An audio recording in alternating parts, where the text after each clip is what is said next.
বাংলাদেশের রাজনীতিতে এখন মূল আলোচনা কবে হবে জাতীয় নির্বাচন। সব রাজনৈতিক দলও প্রয়োজনীয় সংস্কার চেয়ে যৌক্তিক সময়ের মধ্যে নির্বাচন দাবি করেছে।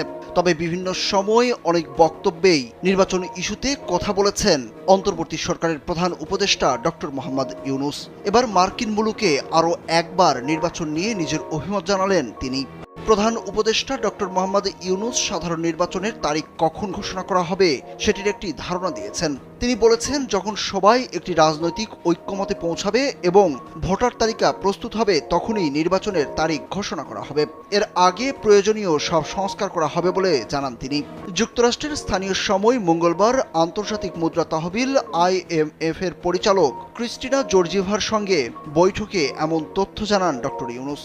তিনি IMF এর প্রেসিডেন্টকে বলেন, অন্তর্বর্তী সরকার 6টি কমিশন গঠন করেছে।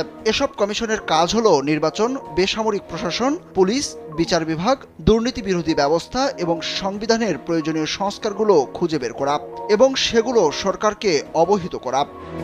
কমিশনের দেওয়া প্রস্তাব সম্পর্কে রাজনৈতিক দলগুলোর সঙ্গে আলোচনা করা হবে বলে জানিয়েছেন প্রধান উপদেষ্টা। এরপর যখন সবাই সংস্কারগুলো নিয়ে ঐক্যমতে পৌঁছবে এবং ভোটার তালিকা চূড়ান্ত হয়ে যাবে তখনই নির্বাচনের তারিখ ঘোষণা করা হবে।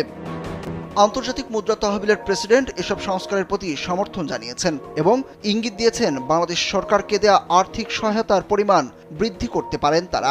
তিনি প্রফেসর ইউনূসকে জানান, ইতিমধ্যেই ঢাকায় তাদের একটি দল গেছে এবং দলটি পরিস্থিতি পর্যবেক্ষণ করছে। এরপর তাদের পর্যবেক্ষণ নিয়ে আগামী মাসে IMF এর পরিচালনা পর্ষদ বৈঠকে বসবে। সঙ্গে সাধারণ পরিষদের অধিবেশনে অংশ নিতে এখন যুক্তরাষ্ট্রের নিউ ইয়র্কে আছেন প্রধান উপদেষ্টা। তিনি সেখানে মার্কিন প্রেসিডেন্ট জো বাইডেন সহ আন্তর্জাতিক সংস্থার প্রধানদের সঙ্গে বৈঠক করেছেন।